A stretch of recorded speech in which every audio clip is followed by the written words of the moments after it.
Welcome back, everyone. It's 4 p.m. Yerevan time, and we continue DataFest Yerevan, and now we move to our second panel discussion. This will be moderated by Adam Bittlingmayer. Adam, thanks for joining us, and please go ahead. I'll stop sharing my screen. Hi, everybody. Thanks for joining us. Great to have you here for this final panel. And we're going to get right to it. We're here with Tamer AlNasser, he's CTO of Tarjama, one of the coolest both translation companies, let's call it tech-first translation companies and platforms.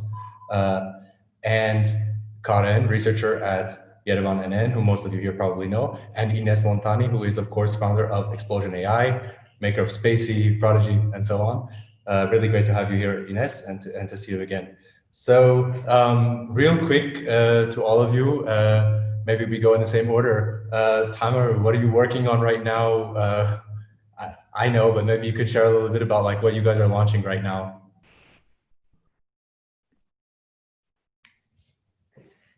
Tamer, we can't hear you. Hi. Thanks, Adam, for having me today, and thanks everyone. Usually the last session is the most difficult one, but thankfully that using Zoom, things are a bit relaxed. So my name is Tamer, I'm the CTO for Tarjama, and Tarjama is one of,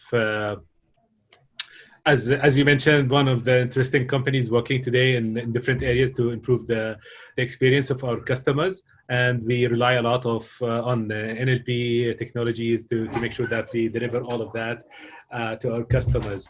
Tarjama started in 2000. I'll give a little bit brief about our company and just move on to give a consequence on what the reason why we're building our products. So Tarjama started in 2008 as a language service provider, and it was founded by Noor Al-Hassan. And from day one, Noor wanted to make sure that customer obsession is in our DNA, and to make sure that we all the language services that we provide to our customers are not just word services. It's beyond that thing.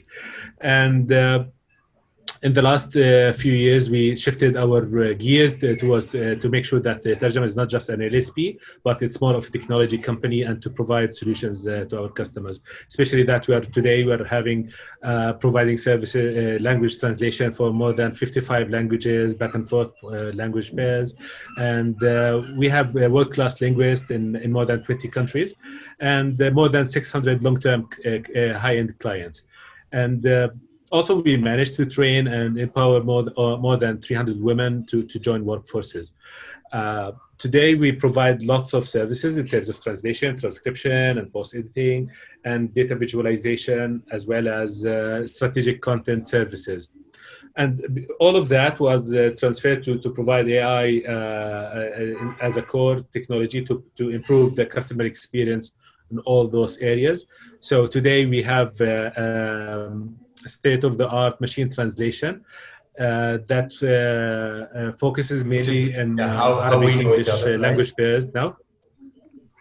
Pardon? I should say, and that's how we know each other, right? This is, of course, your exactly, and that's how we interact. Yeah, we knew each other, and we used that as a core also to help our translation management system that we built in house, plus other AI cool AI services that allow us to create automatic language detection and automatic document classification, and lots of other, and also recommendation engine and prediction for when a translation can be done, so that the client can have better expectations on the quality and the time, and also to make sure, and all of that just to make sure that we reduce the cost for our clients. As well, so that was the last thing what we did is that Captions, a product that is helping our internal customers to do subtitling and transcription service. So that's us in a nutshell. Thank you, Tamer. Great to have you here. Great to see you again. Karen, real quick. Yeah, so I'm from YerevaNN Research Lab. We are like machine learning research lab working on different topics. Me personally, working on deep learning methods for NLP. So basically, like we do recently we do multilingual NLP, especially those zero-shot transfer topics, and also we have experiments recently a little bit on machine translation, and we were working on applying different cleanup and alignment technique for data when we were working on some in-domain data, and it was like low resource task. And yeah, that's all we do right now. Ines, obviously a very super famous person. Maybe you can also share not just what everybody knows, right, about Spacey, but maybe what you guys are doing now and what's really on your mind and occupying your time. Yeah, so at the moment, we're actually working on Spacey version 3, which is going to be a big release. So we're actually very close to launching the first nightly version so people can try it out. And yeah, I'm very proud of what we've built and what the team has achieved on that version. Of course, one of the main features is going to be modern transformer-based pipelines, kind of in the Spacey style, easy to train, easy to use. But we've also really rethought the whole way you train models, run reproducible experiments, manage your end-to-end workflows. So there's a lot of really cool stuff coming. And yeah, I hope yeah, you'll try it out once it's released. So that's kind of what I'm thinking about most of the time at the moment. But we're also working on an extension product for Prodigy, our annotation tool, which is going to be more of a software as a service type platform, but without compromising on any of the data privacy, you know, running things locally, scripting your own workflows, things. So Prodigy Teams is going to be ready quite soon for more testing. So yeah, those are the two main things. You know, the past is not necessarily an indication of the future, but if the past is any indication of the future, I'm sure it's going to be very, very exciting. Okay, so I think everybody understands what all of you are doing, right. So let's talk about building NLP and you know, building ML at some level. I see a lot of people have a lot of misconceptions, both on the business side and then students, right? Like how do you spend your day? Like, is it are you in AWS or are you in your text editor? What are you guys doing when you're building this stuff? Maybe Tamer? Sure. So being in a startup, maturing now, so usually it's a mix and match. So definitely the most important things today are my Microsoft Teams and Slack. Those are the bread and butter, because this is the best way to communicate with my teams. Now, there's no offices, and so that's I feel it's a bit critical, because communicating with the team, especially during this time, is quite essential, and there's no physical interaction. And definitely it's divided between meetings and MS code and kubectl and the terminal. So that's how it goes. Karen? So yeah, most recently I was doing like lots of experiments, and I was wondering if someone else ever thought of these kind of cleanup techniques we made, and we've seen that it works effectively, but we were very surprised that the same technique we couldn't find anywhere. So like a week ago, I switched to my paper reading mode. So every day now I'm reading papers, and the good thing is, like, every day I'm in this Google Scholar or in Semantic Scholar, constantly trying to find different things, and and also it is interesting to see that there are many techniques that are very similar to each other, but they are made by different people, and they gave to these techniques different names. So it is very difficult to keep track of. And yeah, and this is what I do the last 1 or 2 weeks. Yeah, I mean, for me, it's more the classic email, Slack, of course. We've always been a remote team, even before Corona. GitHub is probably my most used application or web app. And yeah, actually, I've been writing lots of code over the past couple of weeks or months because, you know, we've been really getting ready for all our releases. So I actually do spend quite a lot of time programming, which is great and fun. What I like doing. If I can ask about the explosion, right? Because for me, it's a very unique thing, right? I mean, just the way the company is structured, and I know you've given a lot of talks about that, but like, do you use like an infrastructure provider like AWS, or like where are these things hosted? So we mostly use for our experiments, we use Google Cloud. I think mostly, yeah, we obviously have accounts at the other platforms as well, but so yeah, we do run stuff in the cloud, but we don't, but that's more stuff, the experiments we run. And how is all of this, I mean, question to all of you except Karan because he's like 18, but I'm joking. But how has this evolved? I mean, versus like 5 years ago or whenever you got in the game, right? Because we hear so much, I mean, obviously there's a lot more pre-trained models and so on, but like, do you feel that what you do is fundamentally different than 5 years ago? Yeah, maybe I'll start just because I do think one thing we're seeing is obviously there are more and more people entering the field, and there are more people working on interesting stuff, and also people know more, people can do more, people have learned more, people want to do more things. So I feel like, okay, even interacting with the community, there are more people there from different backgrounds, whether it's digital humanities or a much more classic machine learning background, and people want to do more stuff, and people want to do more fine-grained stuff, and just a general education that people have. There's a lot more there, and there's just the engagements we have are different. People don't just want to download some model that's like can predict some random stuff based off some benchmark corpus and run that over their text. No, they want to train like really custom models. They want to develop their own data sets. They want to label their own data. So that's I would say all quite different from how it was in the beginning.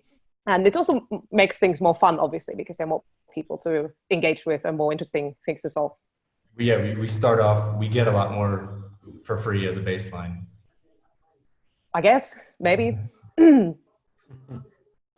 From our side, it was evolving. So we started like the traditional way, where you have a local training within the data center within the company, but that doesn't scale. So that was like the natural progress of development. So we moved to AWS mainly, and we use that as a platform to do all the training. However, we don't have a vendor lock. So because we provide our solutions to either as cloud or also on-prem for certain customers. So that's why we need to make sure that we don't rely on lockdown from any certain technology, because we need to be as flexible as possible. The main important thing is to make sure that we just scale according to the demand of number of documents that we need to translate and so on. So that's the only thing. But other than that, and to make sure that all things related to data privacy, data protection is maintained as well. So that's the crucial thing, and that's a differentiator from what we provide to other, or compared to other providers in that domain. Right, like maybe even compared to Google or Amazon, like for your clients. Yeah. That's right. Karen, I was joking, of course. I know that you guys started out with a bunch of machines under your desk, and then I think you got some gifts from NVIDIA.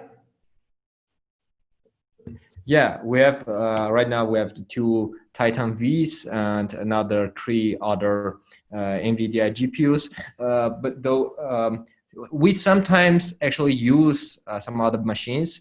I used to use our credits of Google Research, like TensorFlow Research Cloud, because I wanted to train multilingual birds.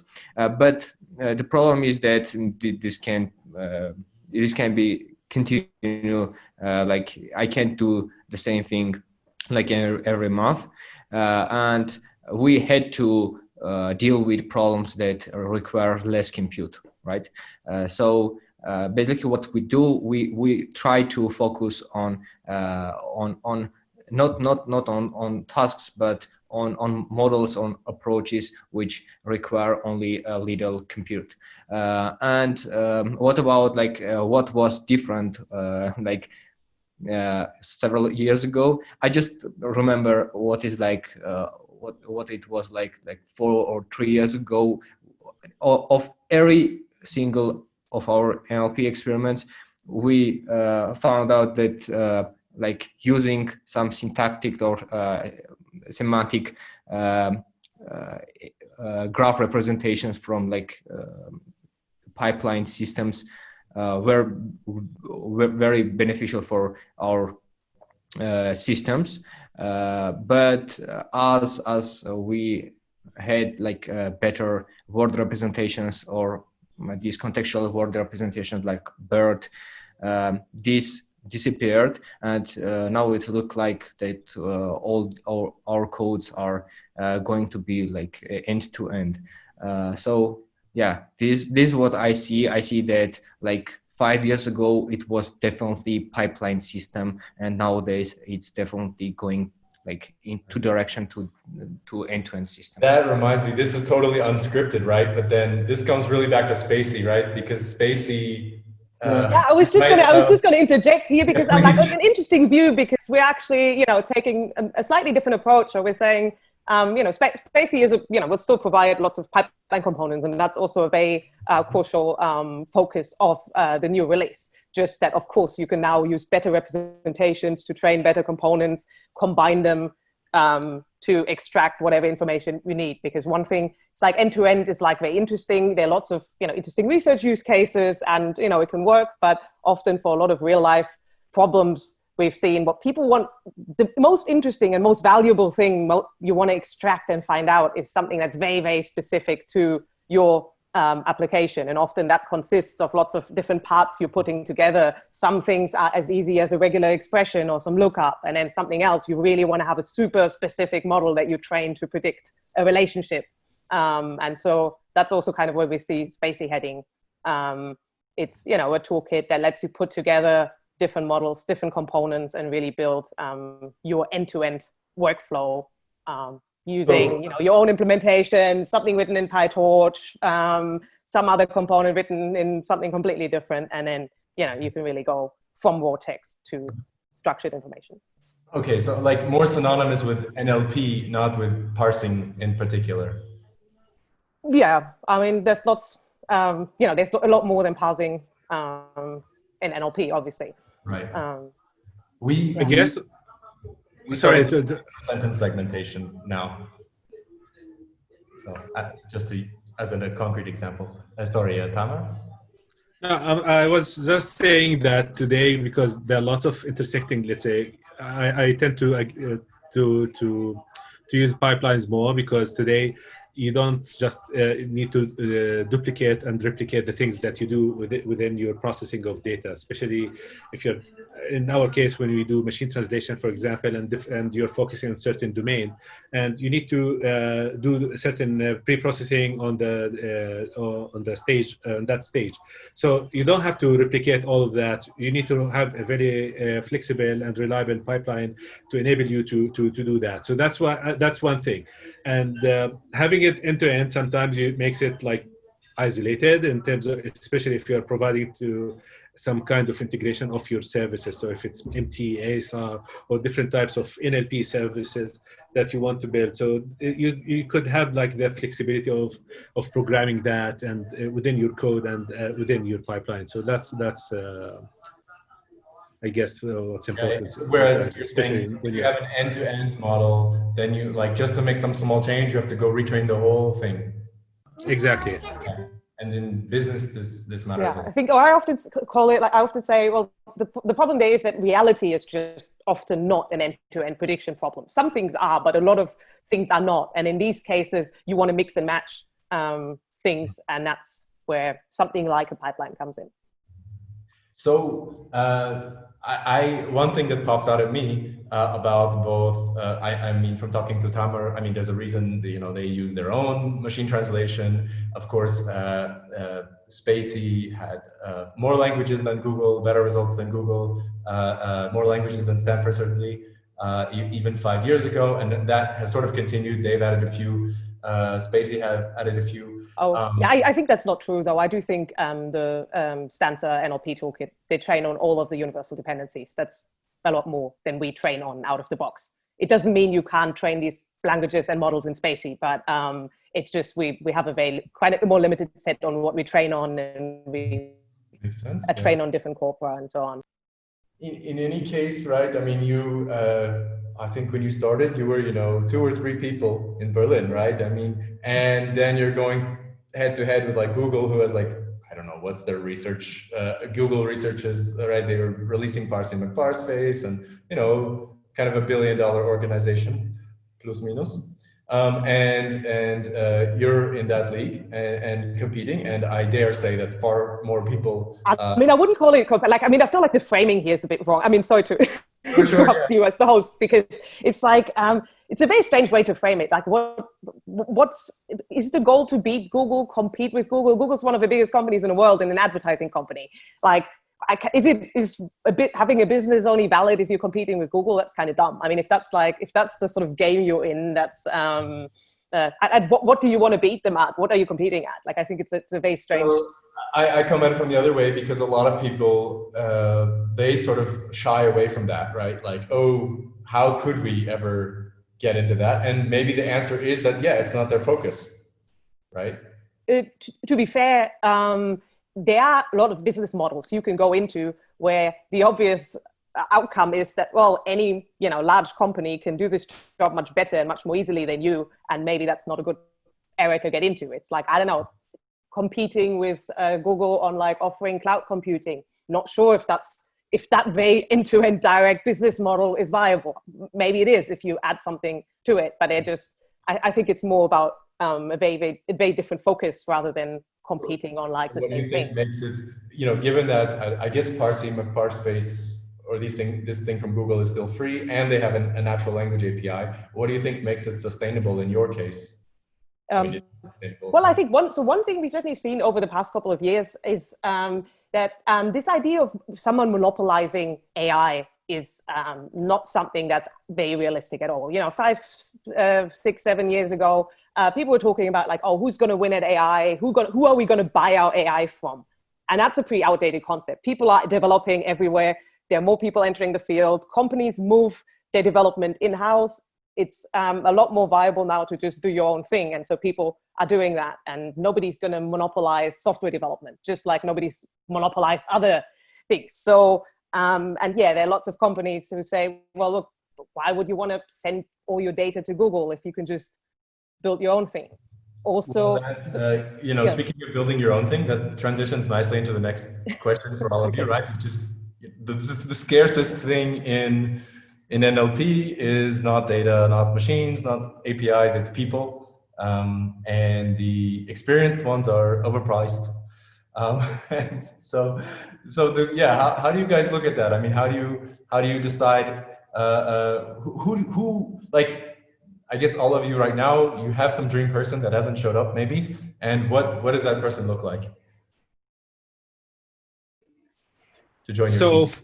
So for our team, what we're looking for, because this is let's say the eternal struggling, finding the unicorn person to join. But what we're looking for is people who are down to earth and willing to learn and strive to, because this industry is just starting, in my opinion. So what was there 6 months ago, maybe does not really make it in the coming year. So you need people who are really willing to and flexible enough to adapt and learn new things and change their mindset easily, so that they can, because as Ines mentioned, that there are lots of people entering into the market, lots of papers are really published every day. So you need to make sure that the team is adapting into that.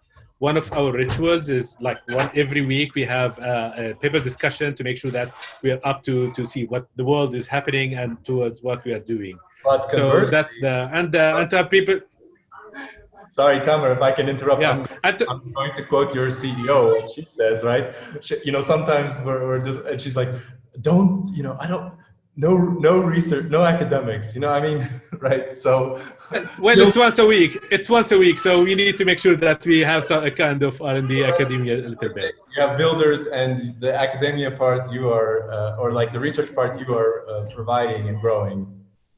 Yeah. And you need to have, and you have people that who are humble enough and have good attitude in teamwork. That's the what we had the traits we look at. Karen, I know you have an intern or two right now. Yeah, we have 2 interns, and one of them is working with me on our NLP tasks, on especially like in particular in machine translation tasks, and I think that it is like much easier to supervise interns than like more experimented ones, and I think that like in YerevaNN, the like bottleneck is the management. Like Hrant can't like manage everything and supervise every other project. So this is basically sometimes solved by our friend professors that help us, but we really see that like lack of professors in Armenia, and I hope like that many PhD students will return back to Armenia and will be in academia. So I hope this scenario will help us to grow many talents, and I think is the only version, and also we have also seminars every week which are like deep learning oriented, and I also see like a big improvement on us, like and this is also very beneficial for building a community, right outside of so this is like maybe the best way to build a community in Yerevan. Ines? Yeah, we're not hiring at the moment, so it's I can't really answer that. You have sort of obviously built a ton of community, who then use your libraries. Yeah. And are you guys still driving meetups and so on? No, we've never really done that. I mean, at least not in real life, because we live on the internet. We're remote, so yeah, we've done a conference, obviously. That was last year, Spacey IRL, where we really brought all the people together in Berlin. That was a lot of fun. Unfortunately, we couldn't do it again this year, but and maybe that'll happen again. I can ask, like, why don't you hire? Oh, I mean, we're 8 people at the moment. We're a happy team.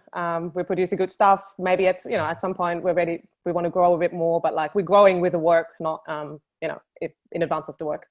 And what has worked and like what hasn't worked in terms of? I mean, I assume all of those they were at the range of seniority levels when they came on. What? Sure. I mean, of course, we're a bit different from a lot of other startups in the way, we work and structure the company. Because we're a small team, we can take much more advantage of people with what I like to call tree-shaped skills. Like, you have people who have one foundation maybe in one topic, but also lots of other areas they work in. I feel like I'm a good example of that as well. I do like lots of stuff. I'm not the typical software developer. I probably wouldn't, fit into a lot of typical development teams or pass like a lot of whiteboard interviews. But that's the sort of people we've been looking for, and that's what's worked very well for us. Because with the team we have and with the work we have, we can really take advantage of people's very unique skills and what they bring to our tools. So that's very nice. Well, I wanted to get in one shot. I guess here. Also dealing with people who have to deal with ambiguity a lot. That's important trait as well. I wanted to get in one shot here at Jupyter Notebooks.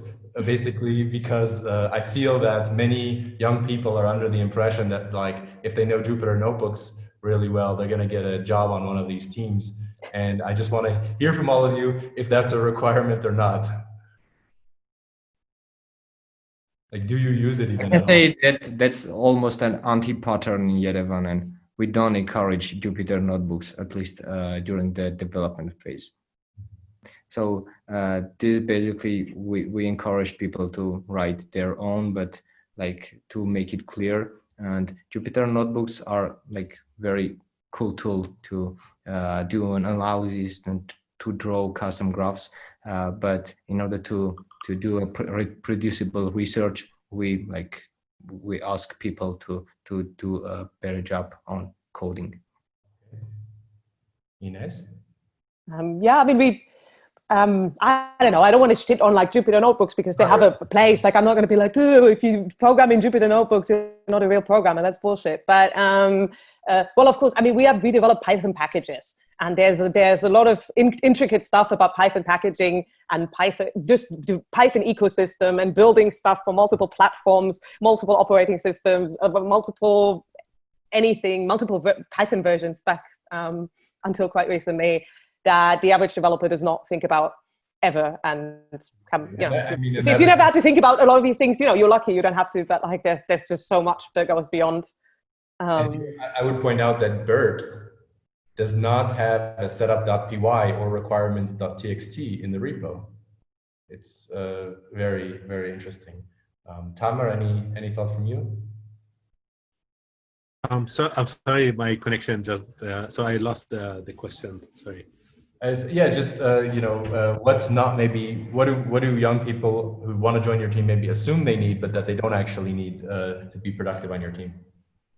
So we have different challenges. One of them is the high ambiguity, because of we just want to have like the best machine translations, but there are lots of things to be done on that road. So in terms of data preparation, the model training, selecting which framework, and even the pre-processing of that afterwards, and the involvement of LQA.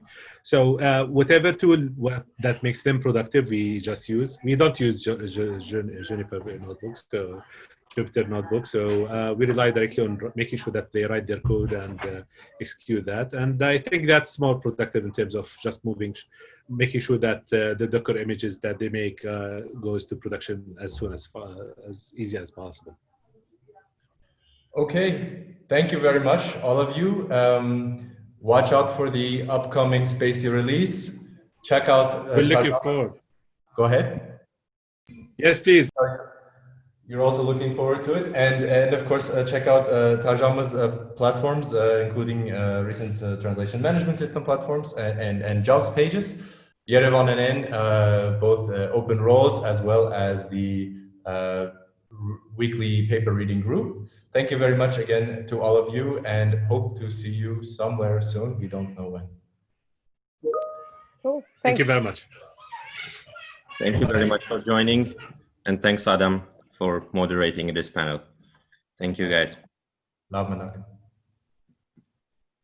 We will continue DataFest Yerevan tomorrow, starting 10 a.m. Yerevan time. We are going to have 3 small sessions. Let me see if I can show them. This is what's going to happen tomorrow.